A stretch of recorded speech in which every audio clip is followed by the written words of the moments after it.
So, very warm welcome to everybody.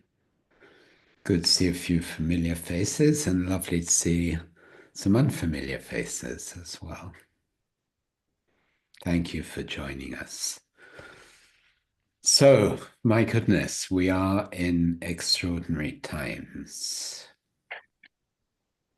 And I don't think there has ever been a more urgent need for a kind of radical upgrade in leadership.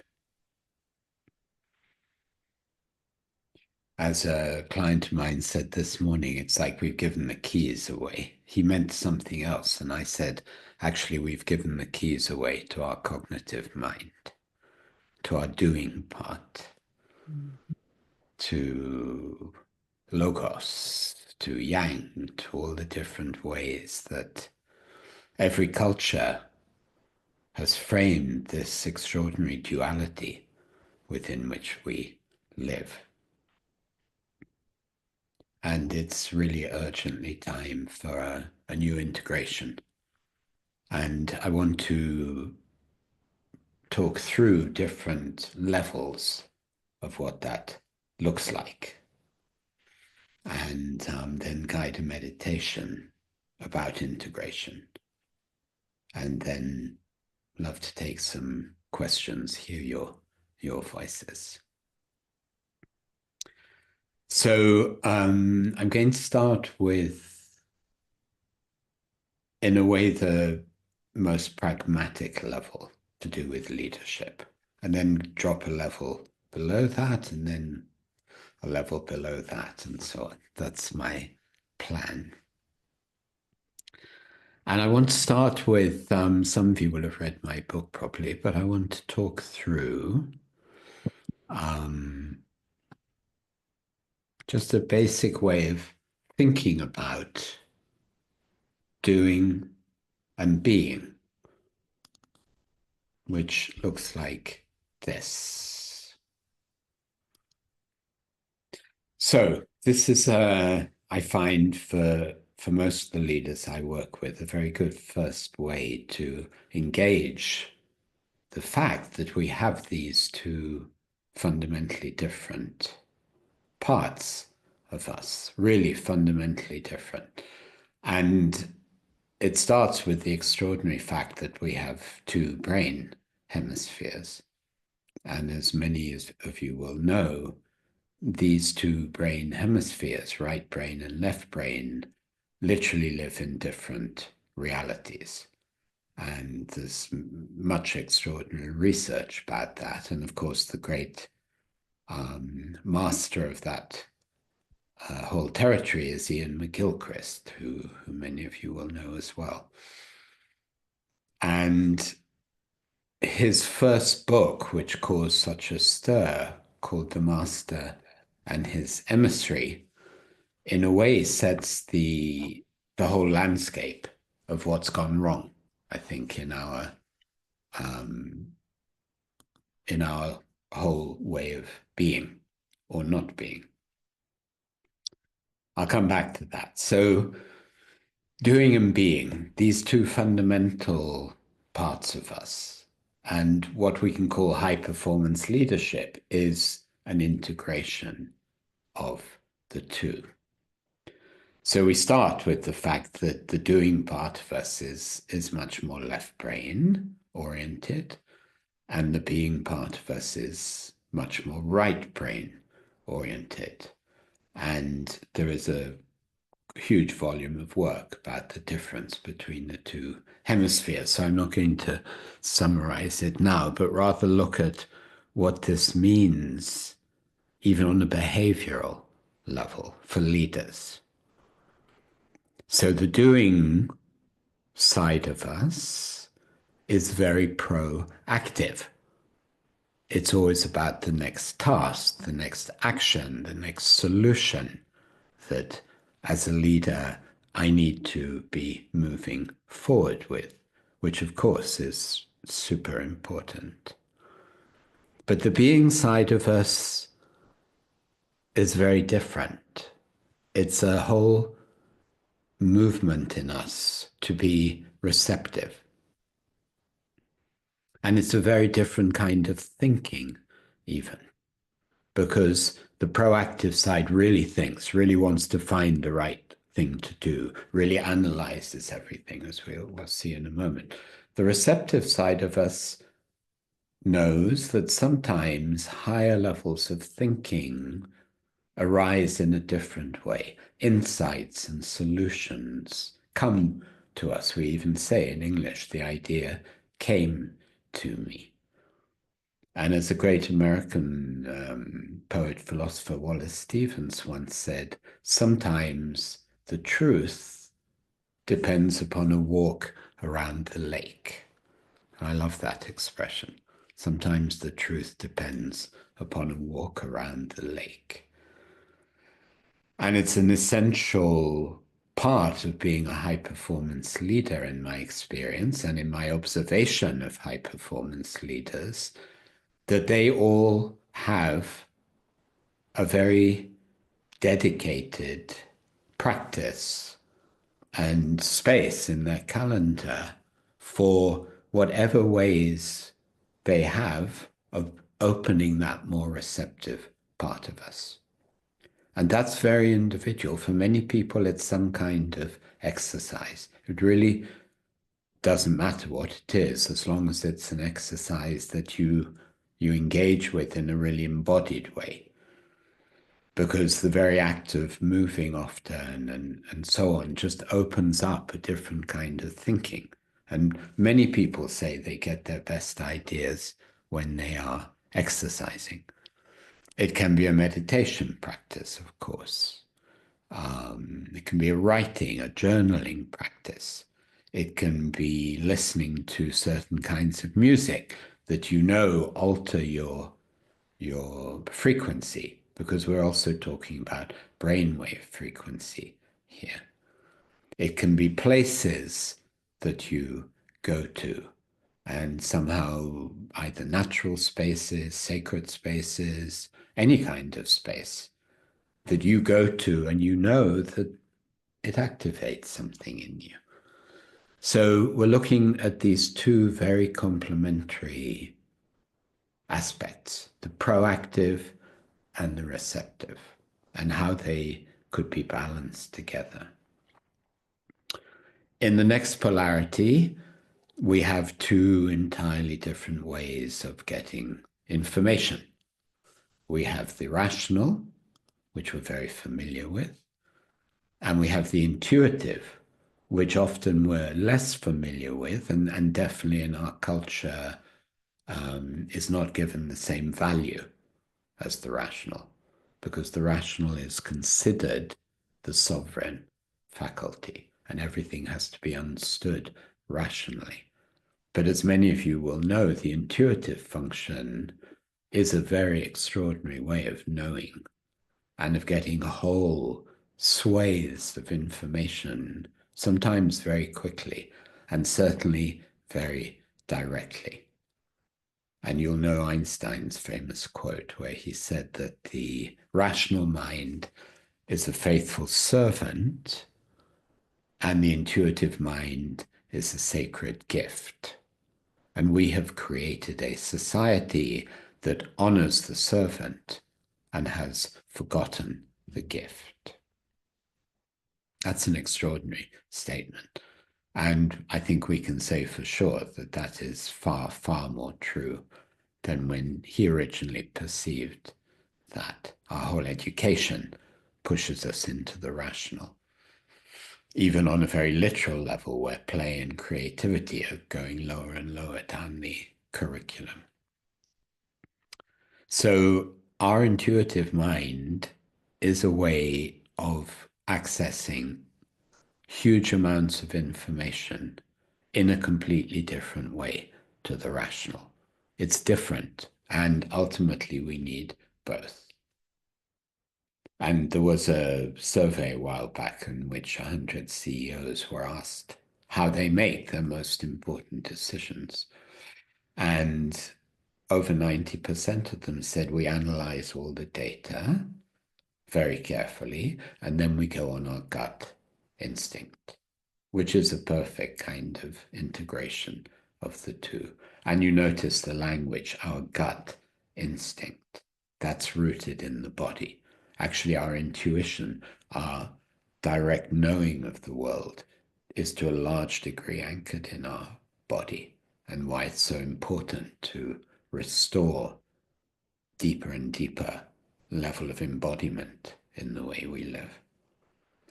And then we have the analytical and the empathic, and that's just a subdivision in a way, because the analytical function is extraordinary and relatively recent in human development. Our capacity to really analyze in detail and produce the most extraordinary technology, medical advance, and so on through our capacity to analyze.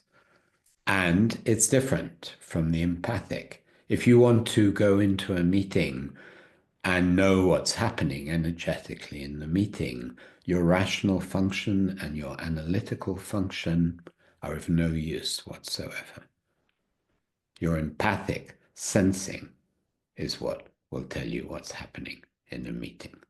Will tell you when you're with an individual what they're really feeling underneath whatever they say, and so on. You will never, ever access that kind of information with the rational analytical function. Which is why you've heard me probably say many times, the answer to Einstein's question, is your mind your master or your servant, is so important. Because when the mind is our master, the mind has hijacked. We've given the keys away. We've literally given the keys away. And then another really interesting and beautiful level of this in leadership is that in the left brain part of us, everything is very literal. It's like kind of quite a flat reality. In the symbolic perception of the world, we understand that everything has many layers, and that as a leader, you are actually transmitting all the time, often far more importantly than what you actually say. Everything you do, every way you show up, every way you organize a room, every way you organize a meeting, this is hugely symbolic communication. Every action you do as a leader is a symbolic communication. And I love to quote one of the most famous examples of the power of symbol in leadership is something Nelson Mandela once did a couple of years into his presidency when the Rugby World Cup came to South Africa. And South Africa got to the final, and they were playing New Zealand, the world's top rugby team, so there was huge excitement. The country was still very unstable. And 80,000 people in the stadium and millions watching. And at 2 minutes to 3, the teams are lined up, and President Mandela will walk out onto the pitch and shake the hands of every player. So there's huge anticipation. And he walks out, and there is shock, because what is he wearing? He's not wearing a business suit. He's not wearing one of his famous shirts, colorful shirts. He is wearing the African green rugby shirt, South African green rugby shirt, which had been the very symbol of apartheid, because no person of color had ever been allowed to wear that shirt. And this is what he's choosing to wear. There's a whole book about it. And the author says, you know, at that moment, 80,000 people and millions watching were like, wow, what a statement. What a statement about unity, healing. I mean, that's one of the most powerful symbolic communications I've ever heard of. But it happens in very literal, in very small ways as well. I actually have a colleague at the London Business School who says that when he goes into an organization he's not been in before, and he sits in the atrium, he can predict if that organization will still exist in 2 years' time. And he's pretty much always right, because he's just reading the signals. So this is a very interesting part of leadership. I remember a long time ago, I had the privilege of working with the permanent secretaries in England. And we were talking about this, and one of them said, yeah, he said, I realized one day exactly how true this is, because I came out of an important meeting and I just noticed everyone was looking at my face to see what had happened. That's the moment when I realized I'm constantly transmitting. So we have form and we have space, and I'm going to talk more about that because that's taking things to another level. And then we have yin and we have yang, which is one of the oldest ways of articulating this duality that we carry. And that is, in a way, it's not just that we carry it, it's in the whole nature of reality. So this is a first way of, and a first way of looking at this duality. And of course, in most corporate cultures, people are very quick to realize that the doing has taken over, that we've given the keys away. And in Ian McGilchrist's book, The Master and His Emissary, the reason for that title, I'm sure some of you know, is that it comes from an old folk tale where the sovereign once a year would walk around their territory. And at a certain point, the sovereign realized that the territory was getting too big, and therefore they needed to send some emissaries to rule and take care of different parts of the territory, and then report back to the sovereign. And of course, what happened was that little by little, each of these emissaries decided or forgot that they needed to report back. And that's when all the trouble started. So it's a kind of perfect metaphor here, that the doing side of us, the left brain, the rational, has so taken over and is treated as sovereign. We have created a society which honors the servant, the rational, and has forgotten the gift. The intuitive mind is a sacred gift, said Einstein. So then arises the question, so what is the relationship between these two? It's like, do I have to spend some time being, and do I have to spend some time doing? And no, that's not how it is. This actually is a very simple way of saying how it can be or should be when we're really in peak performance. So let me just do this. Yeah. So what do we have here? We have the notion of a bowl of being. This is inside us. A bowl of being. And I'm going to say a lot more about this. This is just a way of looking at it for now. Out of which comes all of my doing.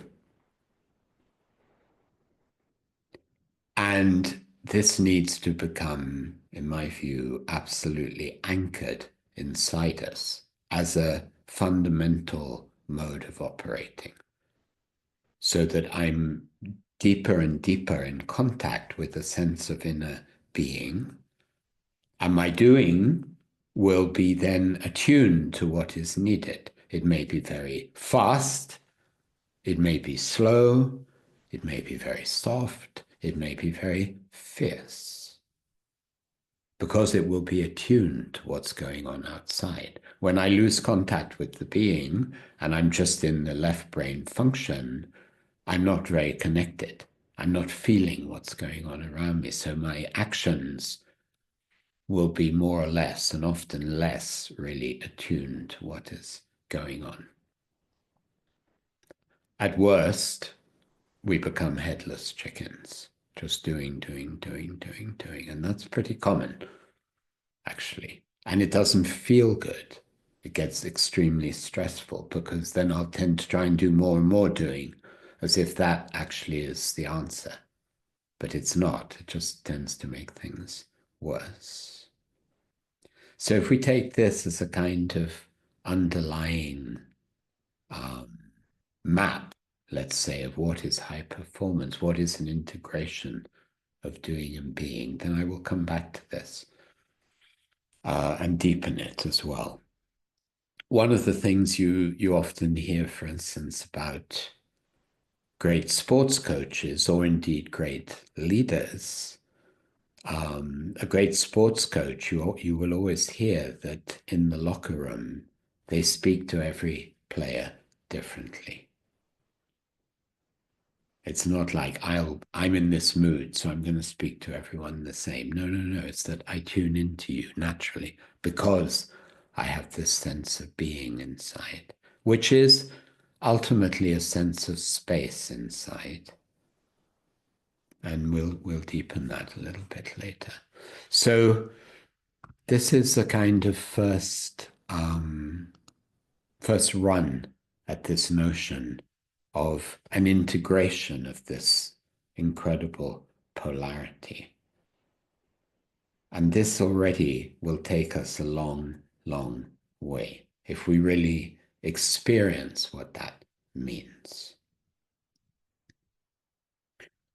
So I want to move on now to something that is very different, but it's, I think, a very powerful and interesting way of looking at the polarities. And I want to enter here the Jungian world. And as you will know, one of Jung's great gifts to the world was the notion of archetypes, universal entities, let's say, universal patternings, meaning that every human being is carrying in one way or another. They're collective. And he was the first in Western culture, I believe, to also speak about the masculine and the feminine, not in terms of gender. And this is very important. We are not talking about gender. We're talking about yin and yang. But he used the words masculine and feminine. And he also then realized that if we, in one particular part of his work, and that people after him in his tradition really developed, he understood that the masculine and the feminine each have two different frequencies, one that he called static and one that he called dynamic. Equally important. We're not talking about the dynamic being better.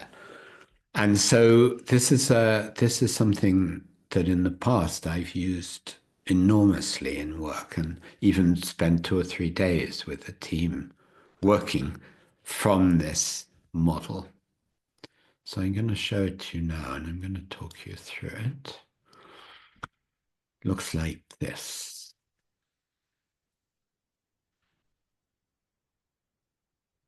So we have 4 archetypes here.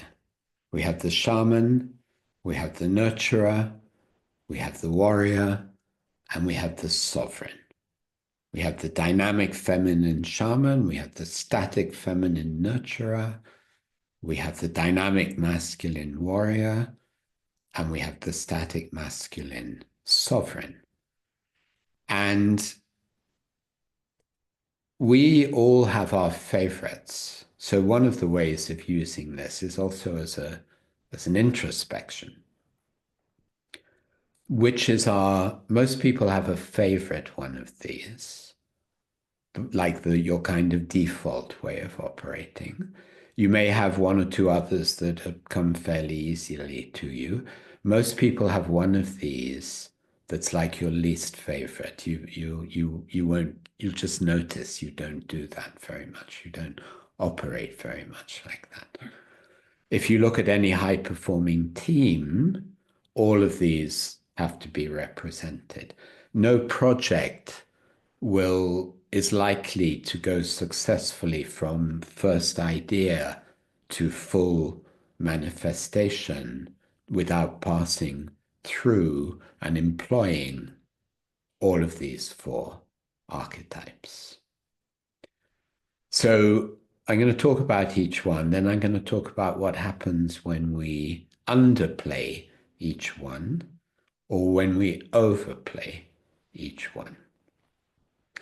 So if we would take the idea of a project, let's say, which starts with this kind of idea in the dynamic feminine, the shaman, when we have a kind of inspiration, we have a vision, and we initiate, something is initiated. And in this dimension, the dynamic feminine, we're definitely way outside the logical world. We're not in A to B to C. We're in a world that's much more dynamic, much more full of imagery and intuition, and is not bound by any kind of logic at all. And interestingly, you can also look at meetings. A successful business meeting should have elements of all of these. And sometimes when I would work with a team, we would appoint someone to make sure and stop the meeting and say, hey, we need a bit more of the yellow now. We're getting too stuck in the others. And in the yellow part of a meeting, all ideas are welcome. However ridiculous they sound, all ideas are welcome. Because sometimes there is a seed within what sounds like a ridiculous idea. So an idea, we can say, then has to be nurtured. So we move into more of the static feminine. We have to be with it. This is also where in leadership this is the high relational capacity. This is the nurturer who nurtures by listening to people, by connecting with people, or sits with an idea and lets it gradually go to the point where the next archetype is needed. It's very much or what is called the emotional intelligence part of leadership. Until we're ready to go into the masculine functions, and remember, we're not talking about gender, we're talking about principle. And so we move into the warrior function, the warrior archetype, because this is where an idea has arrived, it's been nurtured, and it's time to put it into action. And the colors are significant. We've had the yellow, we've had the green circle, now we have the red triangle. This is the place of action. It's a dynamic energy. It's where we start to get things done. We start to move things forward. And it's also got an energy of nothing will stop us here. So it's the energy of a leader who, when there are obstacles, says, okay, there are obstacles. We're going to get through these, whatever it takes. We'll work as hard as we need to. We're going to put a lot of this warrior energy now, because that's what's needed. And at a certain point, we won't go, or rather the project will absolutely need the blue principle of order, this kind of sovereign quality. And this is exactly where we need plans, we need detail, we need logic. It's a different rhythm, it's a different frequency.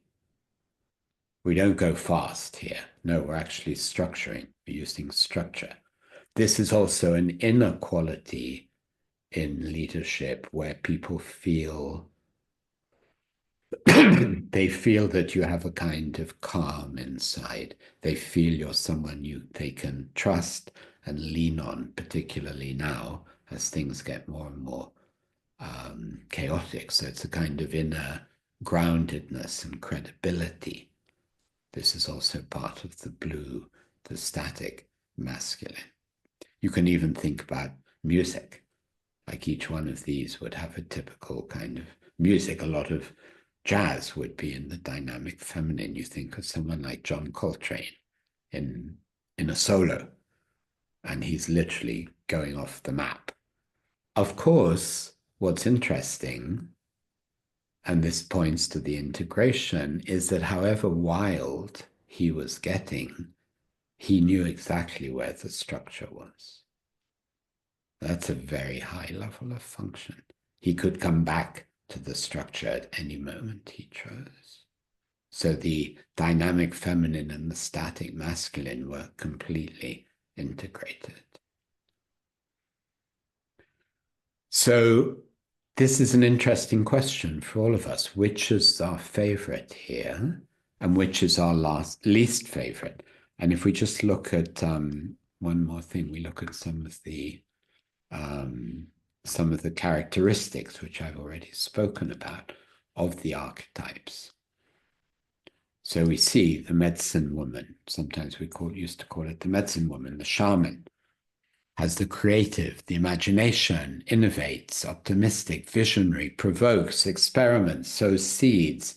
This is a very dynamic energy. The great mother or the great father or the nurturer is compassionate, emotionally intelligent, reassuring, a very good listener, builds trust, supportive, open, encouraging, and knows how to sustain relationships. The warrior, competitive, goal-driven, motivating, champions, challenging, risk-taking, determined, builds team spirit.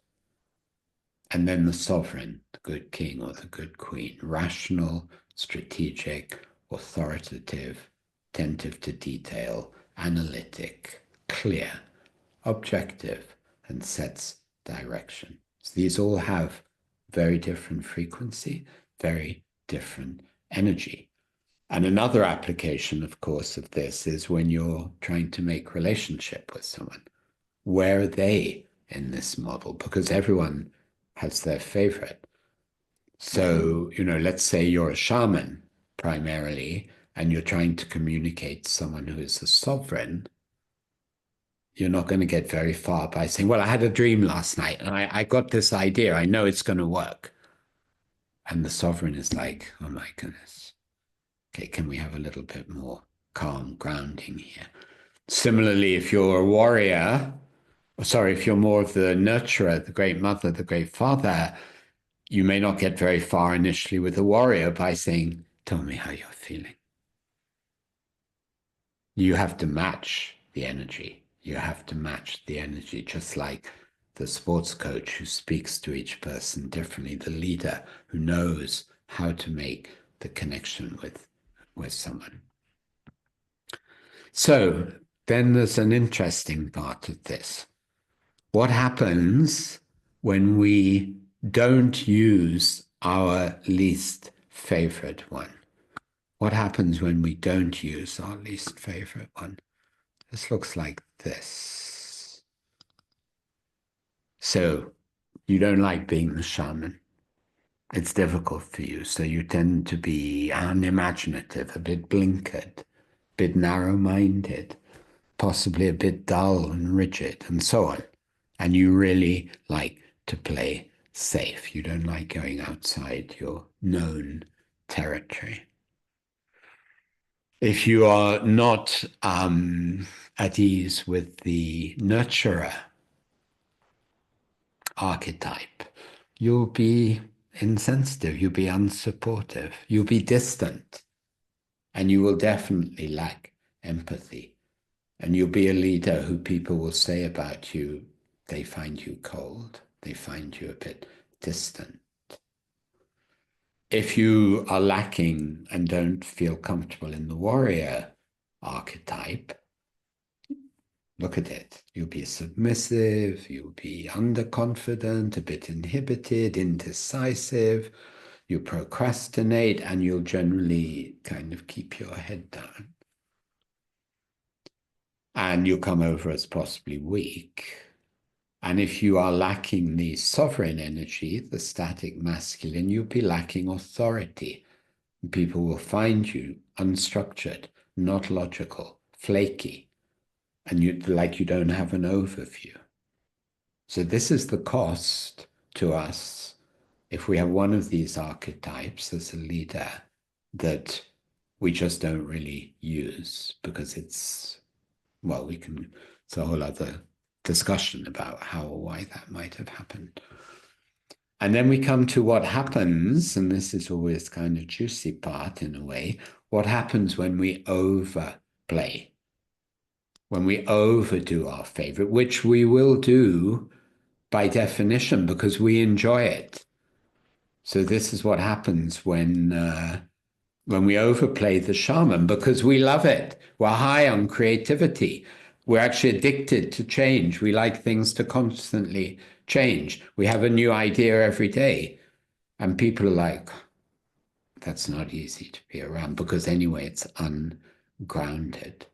It's completely ungrounded. It's a very high dynamic feminine energy, but that has an addictive quality. If we are overdoing the nurturer, it becomes the classic archetype of the devouring energy. It's like over wrapping your arms around everyone, constantly wanting to check how everyone's feeling, constantly.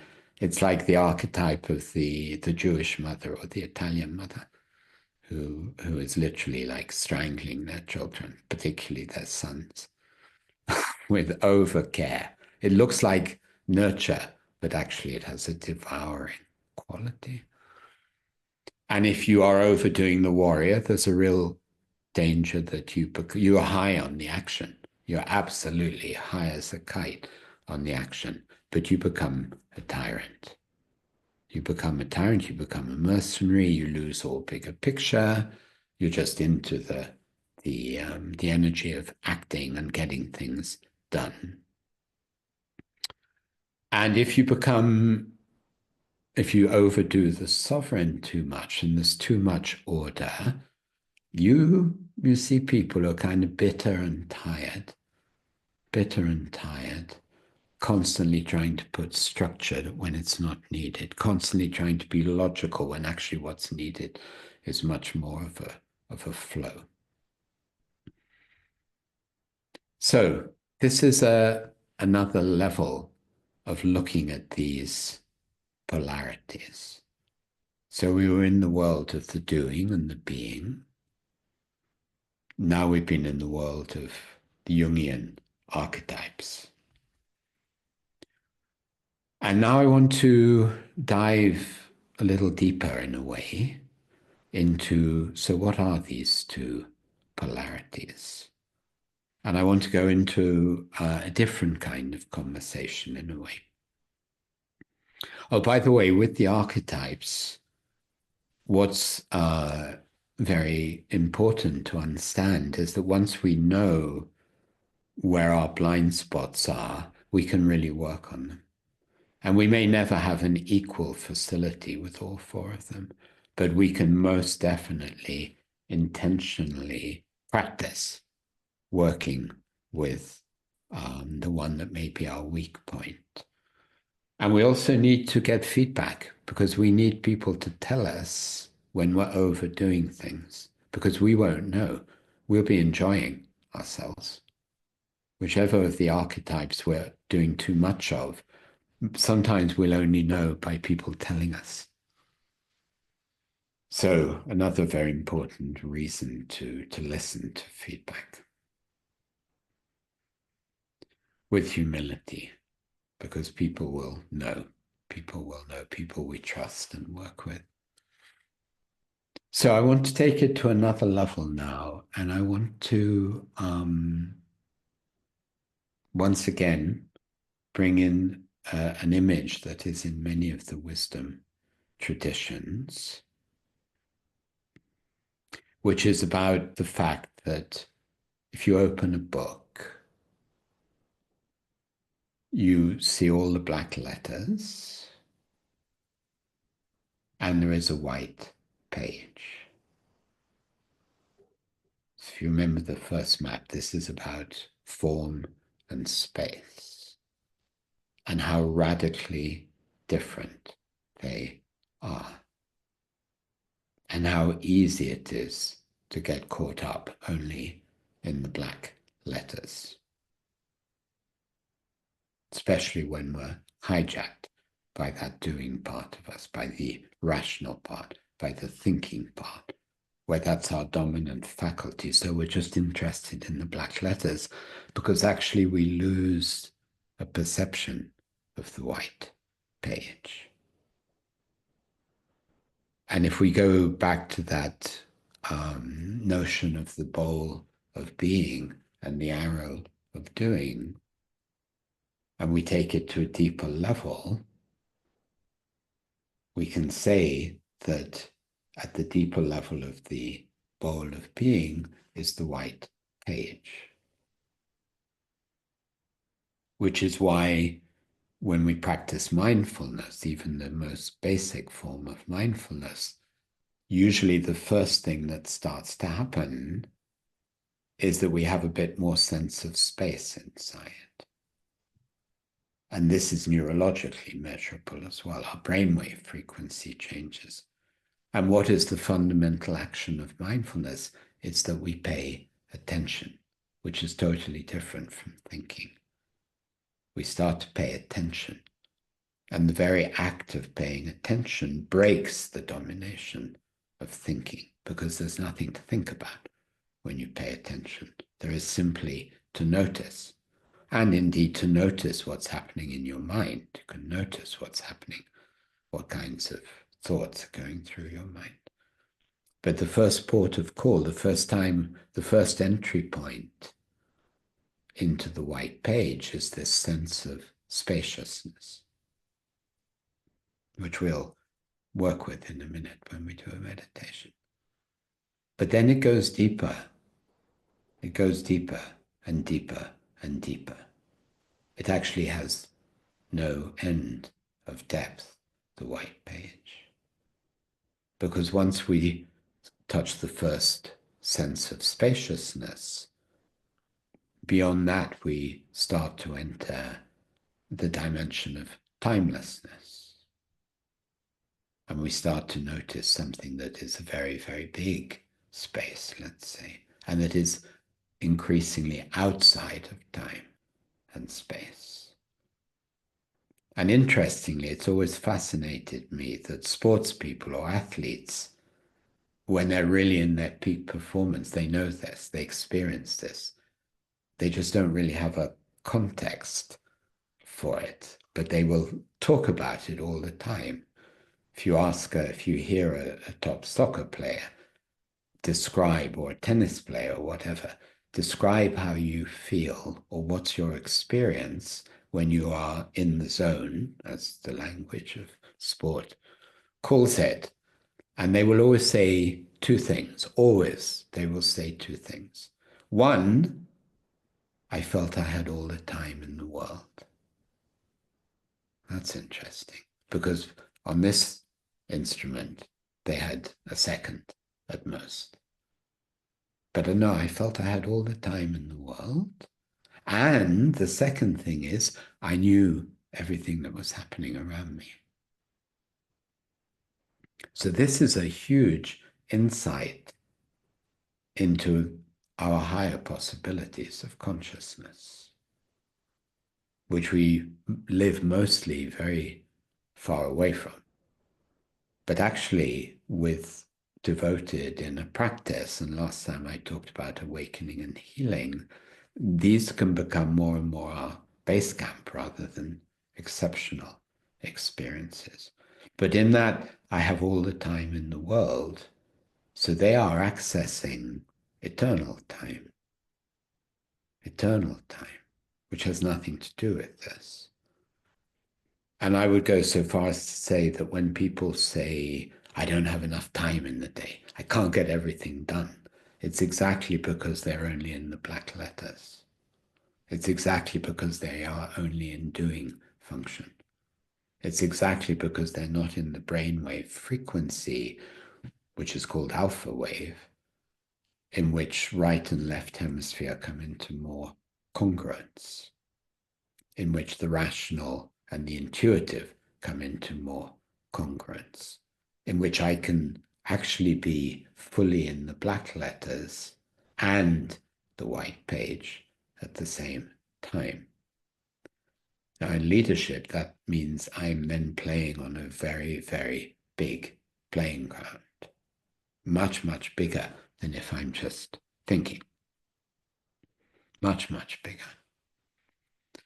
And this has huge implications in every way. I was recently working with the senior team in the financial sector, and we had a revelation type day, interestingly, because they were very, very bothered by the fact that all the initiatives they had brought in to try and change culture were just not working, and they couldn't understand why they weren't working. And I knew exactly why they weren't working, which is that they were all cognitive based. They were all behavioral based. They were all strategically based. Even their so-called emotional intelligence was all cognitive. It had almost no quality of being. And as we went through our day, light bulbs started to come on, particularly interestingly, after we did a whole piece of work around ancestral trauma, interestingly. And some of them had light bulbs there when they were, because of the way I was talking about it and inviting them to reflect. Some of them had light bulbs about the trauma in their ancestral lineage. They were like, oh, wow.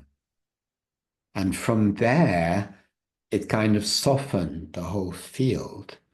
And then there was literally a kind of light, collective light bulb.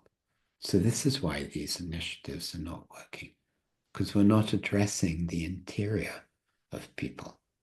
They're all on a behavioral level. So it was a really fascinating moment.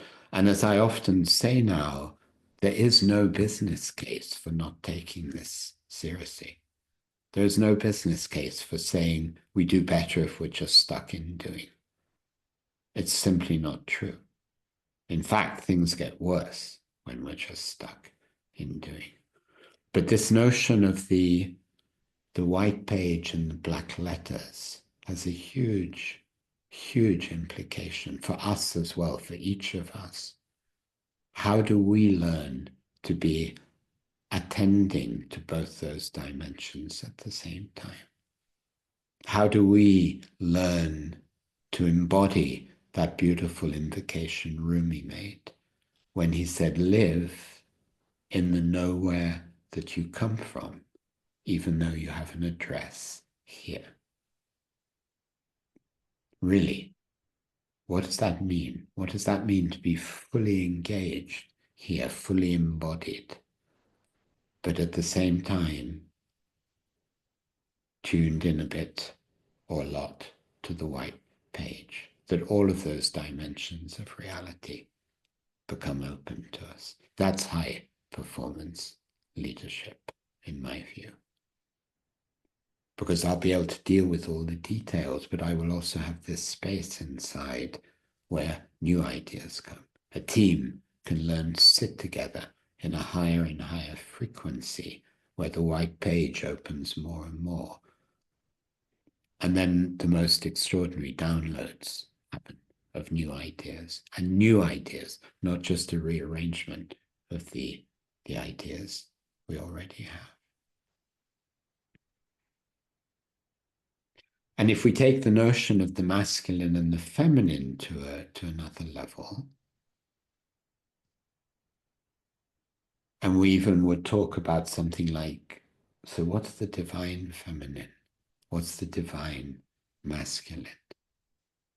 And when I look around, I see that we really lost models. We don't have many models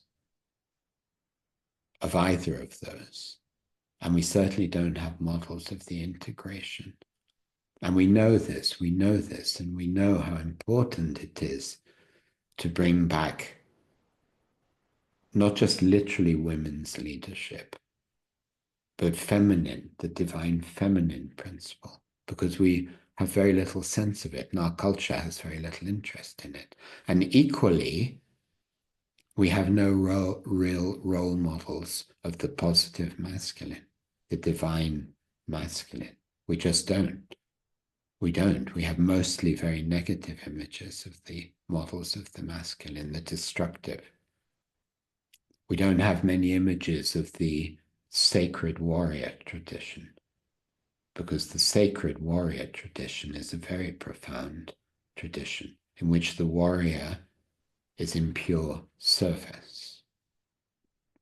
So we're lost on that level as well. We're lost in terms of those archetypes really existing and functioning well in our culture. So I would love to just guide a little journey now, and then we'll love to hear from you. And I'll guide us step by step and see if we can also end up with those two deep principles in our journey. So I invite you to sit comfortably with your back reasonably straight.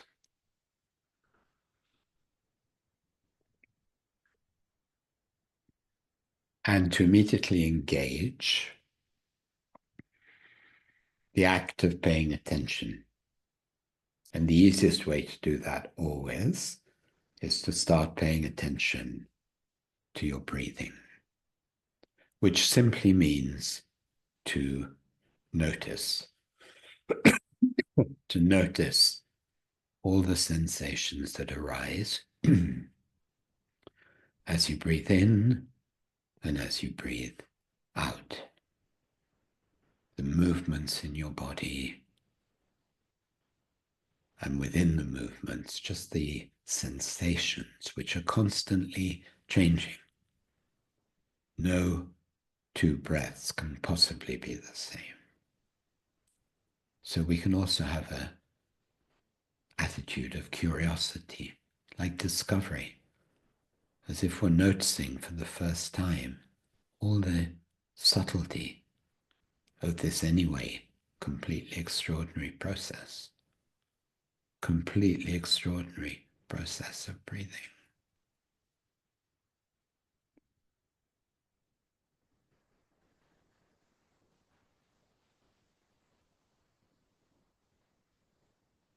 And we can start to allow our attention to spread a bit through our body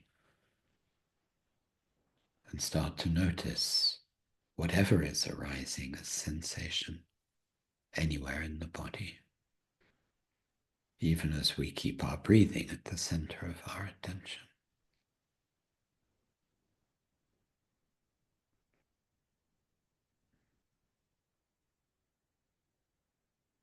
Just a world of pure noticing. We're not trying to stop thinking. That would be a useless thing to do. Our thinking mind thinks, just as our body has sensations. We're choosing to notice our physical sensations. We're not trying to stop our thinking. Our thinking is happening. But we need to notice that we have a lot of choice. And our choice about what we pay attention to is one of the single most potent tools we have available to us. And we need to use it a lot more than we do most of the time. So we're just in this action of noticing. And let's choose to notice our feet touching the ground and the whole sensation of sitting. And if it makes any kind of sense to you, just soften your out-breath. Relax your out-breath. Because a lot of the time, without even realizing it, we are holding our out-breath. We don't allow ourselves a full out-breath. And just allow that out-breath to give you a feeling of settling more, even more in your sitting. And perhaps of your legs coming more online in your awareness and your feet touching the ground.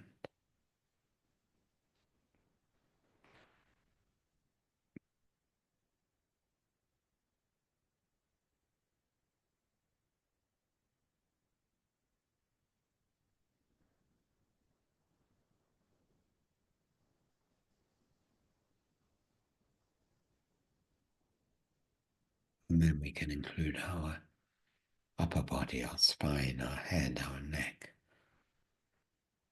So we have the soles of our feet touching the ground. We have the center of the top of our head touching everything that is above.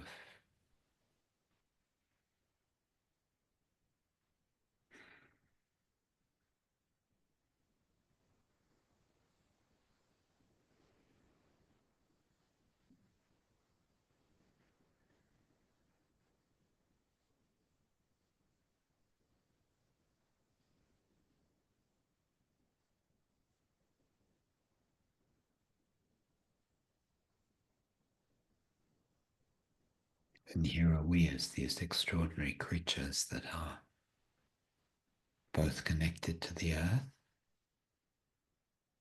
and connected to all that is above, however we may frame that.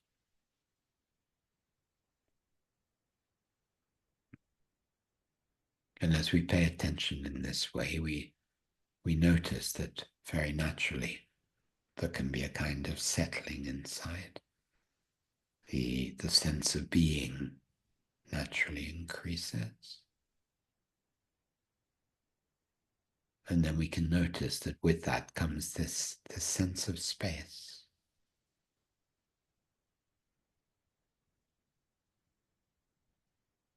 And if we feel willing, we can gently move more into that sense of space, a deepening of the quality of being.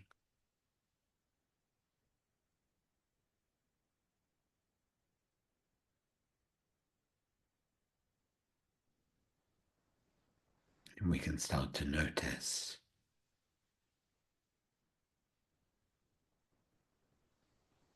size of that space,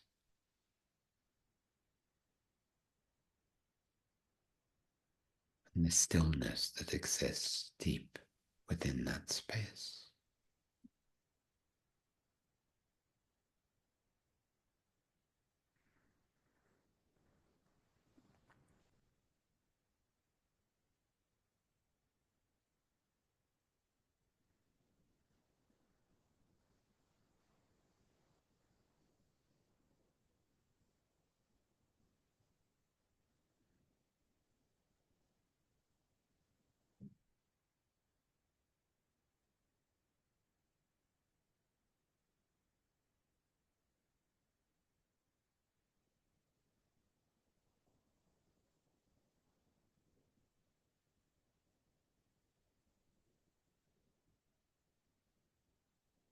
And as we allow ourselves to immerse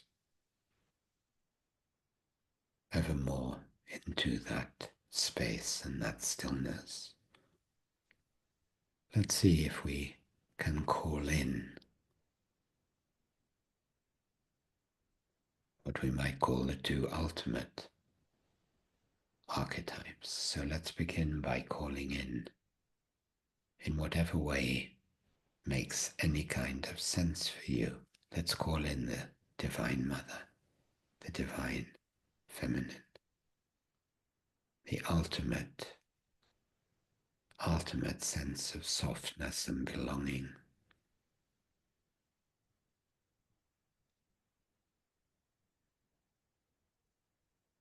resting,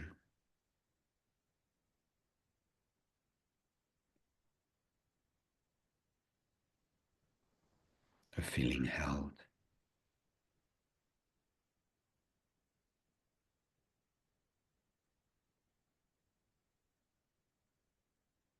Where there is absolutely nothing that needs to be done.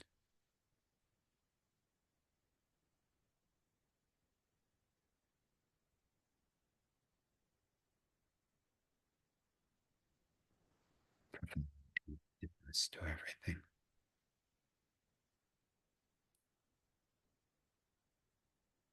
connection with our body, with nature,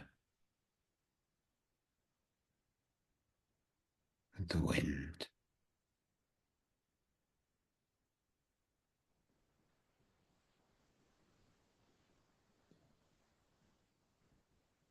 Profound connection with the earth and with the heart of every single human being.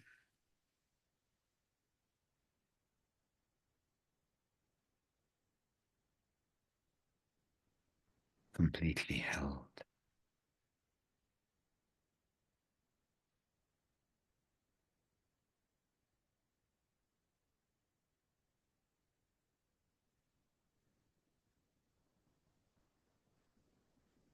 And as we rest in that as our foundation, let's also call in the divine masculine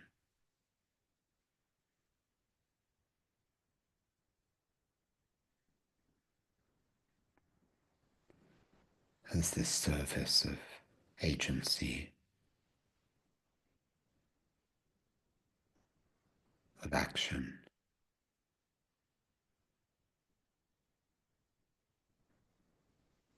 of clarity, of direction,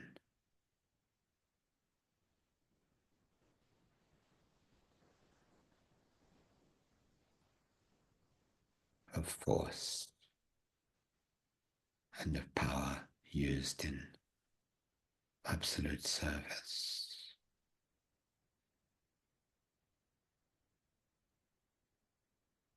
arising out of the divine feminine and always rooted in the divine feminine.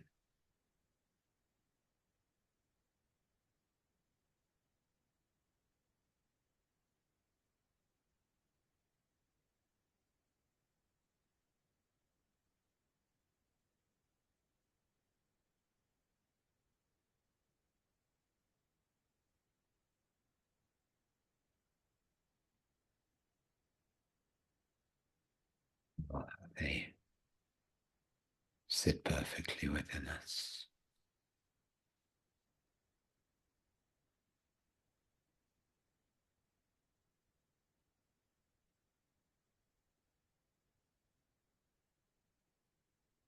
The ultimate sacred marriage.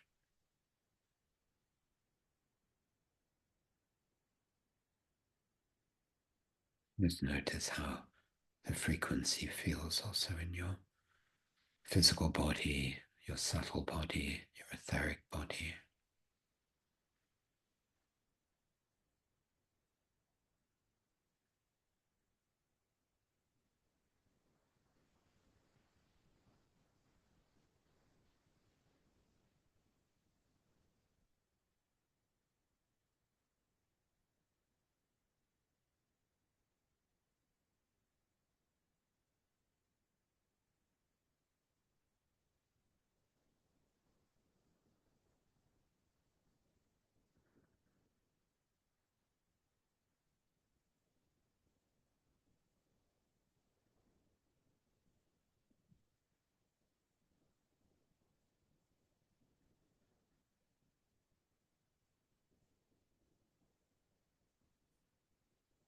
And then gradually, let's bring our attention fully back into our physical body, our sitting, our breathing, our feet on the ground, knowing that it is fully within our capacity, perhaps fully within our remit as human beings, to live in both the black letters and the white page at the same time.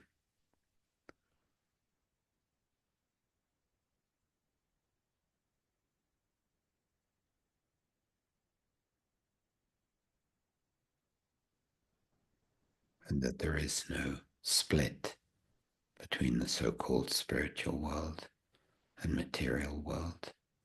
It is only we who produce that split.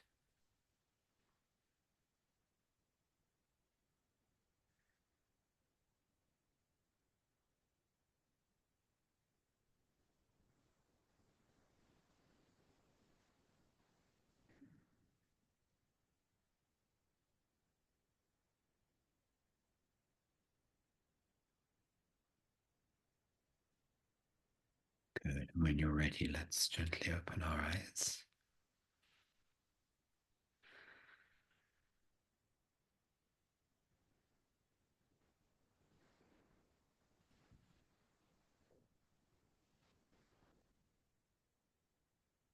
Good, thank you. So,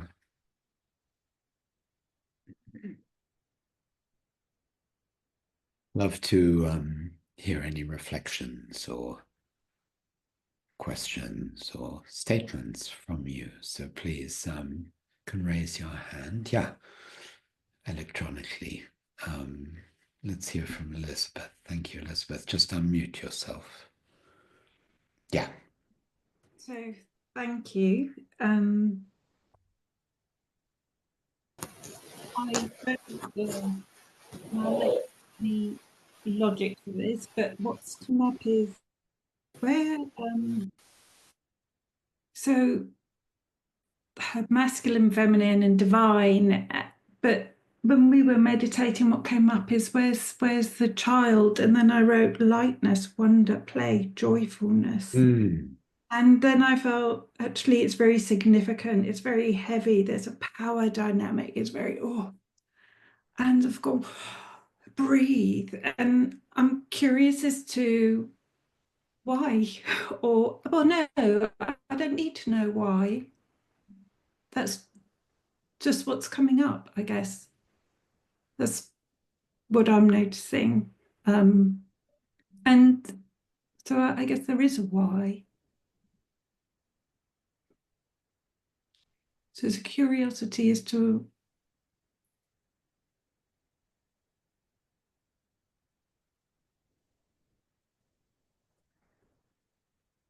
why I felt the need to share. And I also, even when we were talking about the black and white page, I loved that because I become blocked when I think of a white page and black lines on it. And I know that when I had to write a paper, I asked if I could use colour. And for me, in giving myself permission to use colour, it was through the different lenses and I was able to see things in different ways. That may not be what you expected to come out, but I have no expectation, but I would love to know what's your key question, if there is one. yeah. What's your key question, What's Elizabeth? my key question? I think it's just you said, oh, if there's any observations, what are you noticing? So Ah, there is no question. This is what I'm noticing. And I guess, yeah, that's what I'm noticing. And I'm noticing I'm also making myself wrong for noticing it. not at all, not at all, not at all. No, there's a lot of richness in what you say, and particularly what you said at the beginning about the child. I Mm. mean, absolutely. Let's celebrate that whole beautiful part of us. And indeed, um, in my experience, that the more there is this being quality open, the more there is a freshness every day. There is a freshness of experience, a newness of experience. When we get locked into the domination of thinking, typically life loses a lot of freshness of experience, where I see something or I encounter someone and I have a new experience. And I often say to the leaders I work with, so if you look back at the end of a day, how many times did you have a completely fresh experience? Not in your thinking mind, but in your whole sensing body, experiential self. Mm. I love that, the freshness. Yeah, It's I think it's an important filter to look back on, in our days. lighter as well. Of course. And that's also the reclamation of our innocence. Yeah, it just, And newness, so many of the teams I work with are very, very, very stuck.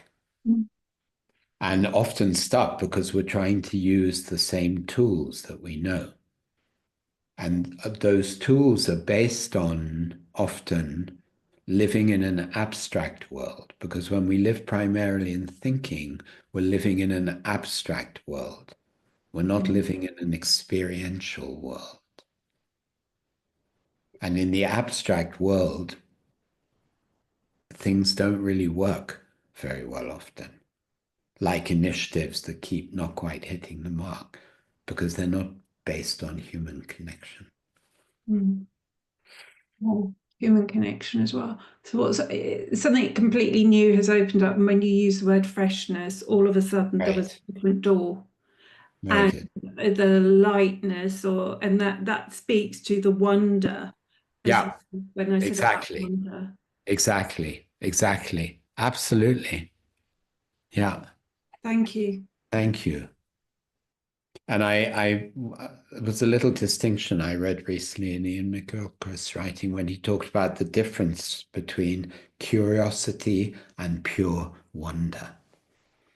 Curiosity is great, but it's like we want to know more. We want to know more. That's great, but it has nothing to do with the experience of just wonder or awe, in which there is not really any knowing at all, actually, or even any need to know anything. It's a kind of pure openness. I'm going to move on, Elizabeth, so we can hear from. Well, thank you very much, Michael. Michael, so Nicholas, can you hear me? yes, Good. I'd like to thank you and congratulate you for a very inspiring, revealing, educational presentation. I thank you. started my spiritual search in 1977 Mm. and fell into the trap of becoming a spiritual junkie with self-help, self-improvement, and so on. Right. I think I I know that. then I know that later one on too. I became tired of that and determined to become a spiritual finder. Mm. And my experience is that there is a great amount of confusing information, particularly now in the Right. social media. And the important thing is to arrive at the conclusion that there is a convergence in the basic precepts or percepts that constitute the spiritual life. Yeah, I agree. Absolutely. I've been a teacher. I started off as a teacher in East Pakistan in 1966. And Mm. my definition, as I understand it, of the mediocre teacher is that he is one who explains complexity, whereas the outstanding teacher reveals simplicity. And I think Beautiful. that is just what you've been doing. Thank And you. I congratulate you and thank you for that. Thank you. You know, I was a while back, I was watching a documentary about Keith Jarrett, the great pianist. Yes, And he said something that just jumped out at me. He said, after all these years of playing, I find that I'm arriving at a kind of profound simplicity. And I thought, I think I understand that. I think I feel that. It's not yes, it's not a stupid simplicity, it's a profound simplicity. And we are often in our cognitive mind so complicating things yes. and missing some very profound simplicities. So There is a poem of T.S. Eliot, which I am living, which goes, "We shall not cease from exploration, and the sole purpose of our exploration will be to arrive at the place of departure and know it for the first time." I've right. been living in Lima, Peru for the last 32 years. I Mm, first came here in 1968, spent a year here working for a British bank, covered in cotton wool in case of military coups or earthquakes. I knew I'd be evacuated. right, But I always wanted to come back here because I had a sense of right.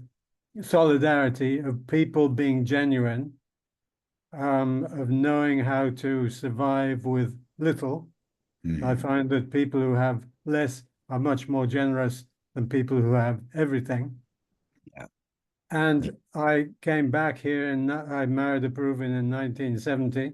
We've been together for 54 years. I tell my Peruvian friends, don't worry, the first 50 years are the worst. I think we are among 7% of marriages that last for more than 50 years. Right. Anyway, I came back here self-employed, and I find that I'm now on my own efforts, and I've come back to the place, and I've known it during these last 32 years much better than before. And I've found myself, I've discovered the truth of the Japanese concept of ikigai. I found my passion. I found what I do well. I found what the world needs from me and what they're prepared to pay me. And everything works divinely, much better than when I used to work for people who were applying the cerebral, intellectual, Yes. action-based principle to everything. Thank you. Beautiful. Thank you, Michael. Lovely to hear you. Thank you. There's another favorite line of mine from T.S. Eliot, where he talks about a condition of complete simplicity costing no less than everything. And I think that simplicity needs to be distinguished from what has a bad rap, which is reductionism. Of course. Yes. Thank you, Michael. Now, I want to hear from Elizabeth. Thank you so much, Michael. Thank you. Thank you. Elizabeth. Here's another Elizabeth. So thank you so much. And thanks, Michael, for reminding me of this quote, by the way. I was looking for years. And thank you, Nicholas. This has been a beautiful moment together and definitely feels fresh. And the question I have for you, just out of curiosity, how you would explain this. Why does the cognitive mind seek to overtake all the time? So if we come out of the, maybe it's Leela, you know, the dream that we're in, and the tension and the movement comes from this play between these two polarities, or simply going from that, okay, it's the nature of the yang to overtake. But in your words, how would you describe that? Why is it so? Why is there this overtaking happening all the time? Well, that's a huge question. And I mean, it can be looked at through a lens of like 20,000 years of human evolution. When there was matriarchy and then there was patriarchy, and maybe now we're at a critical juncture where what is urgently needed is a higher integration of both. And then but to put it in a more kind of digestible frame, maybe if we look at an individual,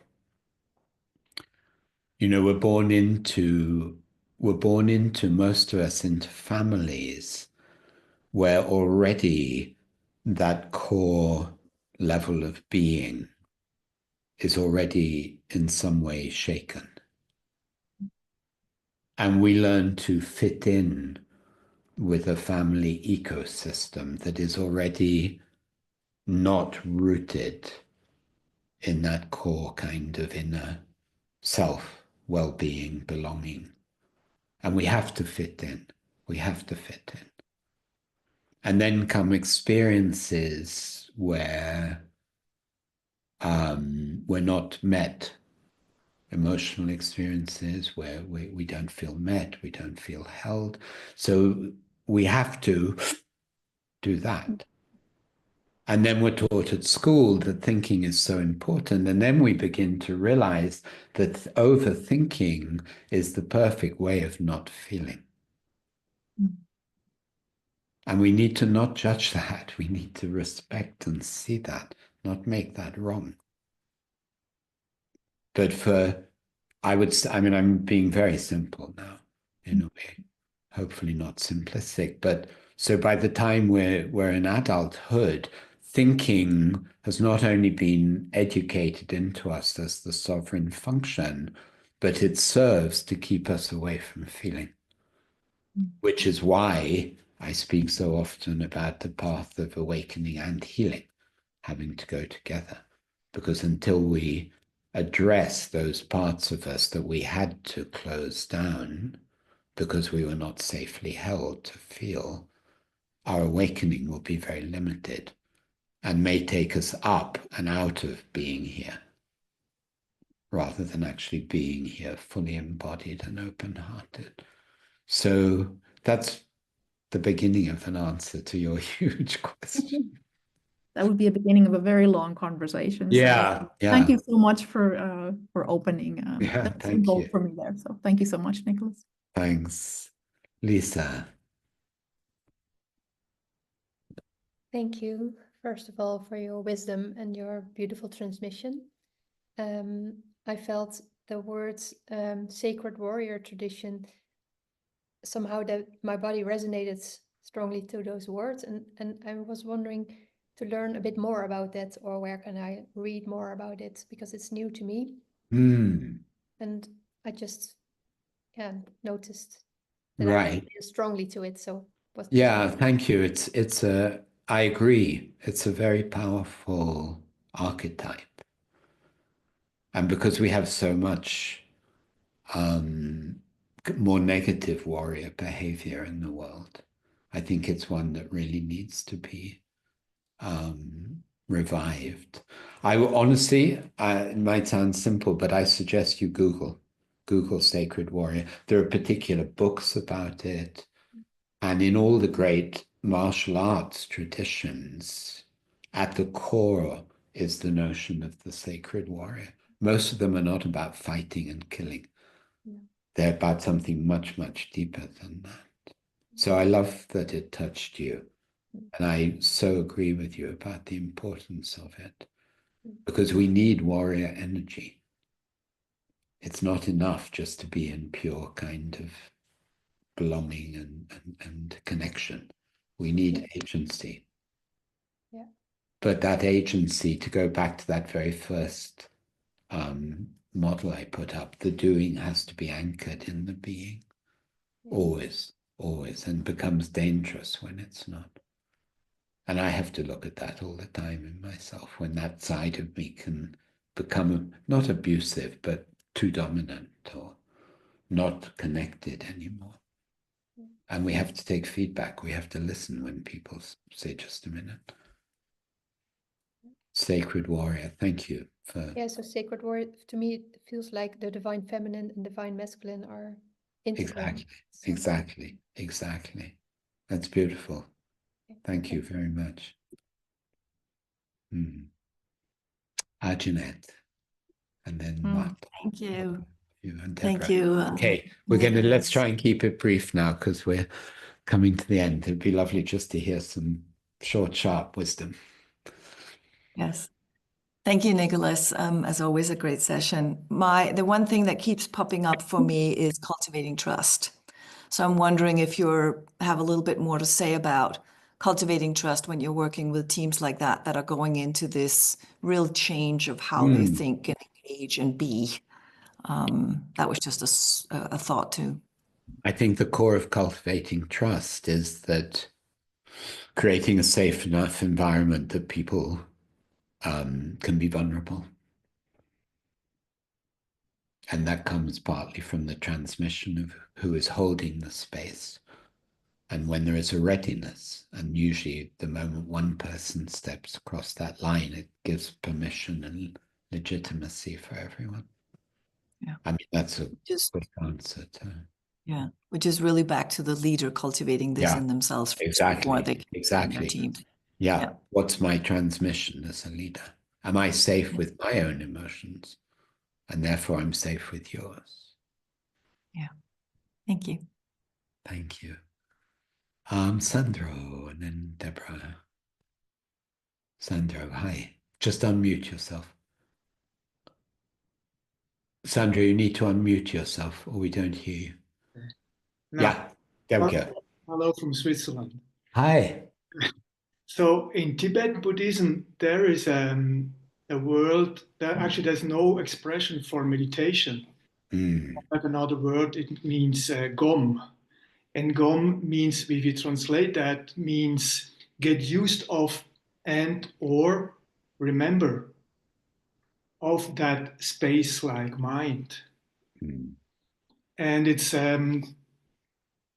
because that jumping in that space causes a fear because there is no net who holds Mm. you, and it's also no ground that you can touch. Right. For the question, because of Elizabeth, why we jump in this cognition habit, maybe that's the fear who is there to jump in that For space sure. For sure. For and sure. thinking holds us back. Yeah. Yeah, because our cognitive mind Yeah. likes to keep control. Yeah. Thinks that by thinking, we're safe. Yeah. And that's also why more than ever now, it's critical for leaders to be able to hold themselves and their teams in a space of unknowing. Exactly. Yes. And be okay with the discomfort of that. Because when we do that is when the highest ideas often will come in, but only when we're willing to tolerate the discomfort of not knowing. Absolutely right. Space is the feminine, and what happens in that space is the masculine. So there is a unity again. Yeah. Yeah, right, exactly. Yeah. Thank you. You're welcome. Thank you. Yeah, Thank you very much.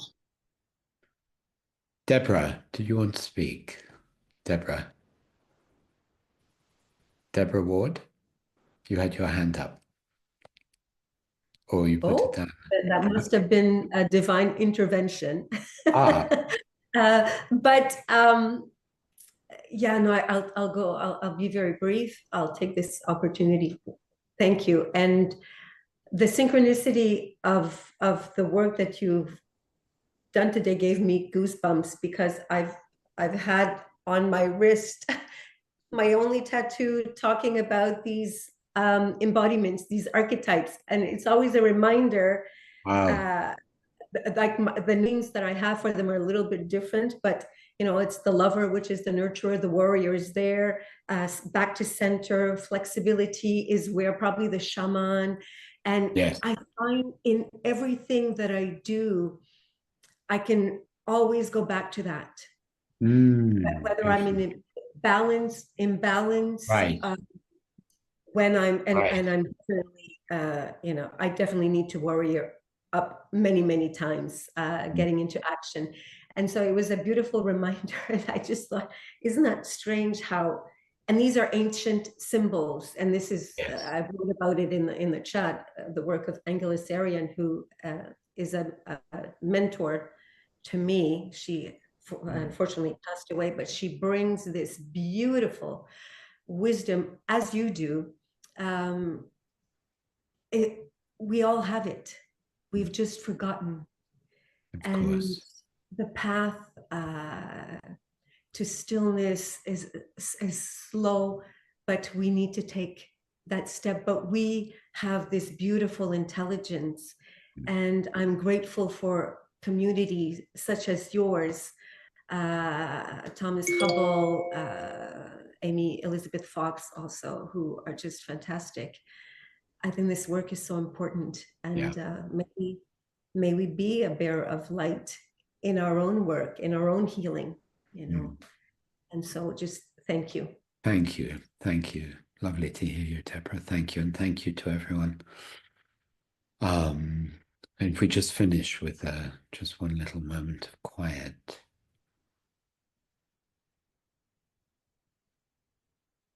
In which I invite and invoke our devotion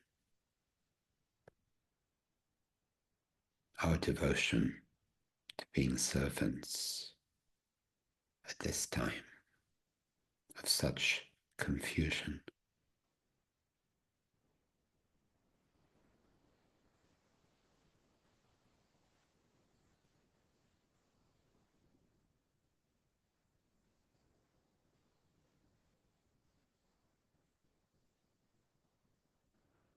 Good, and thank you. Thank you all so much for being here. Thank you. See some of you in January next time. Thank you. Bye for now. Thank you so much. Thank you so much. Appreciate it. Thank you, Nicholas. Thank you. Thank you. Thank Thank you. you very much. Bye bye. 谢谢。 Mhm. Thank you. Thank you. Bye.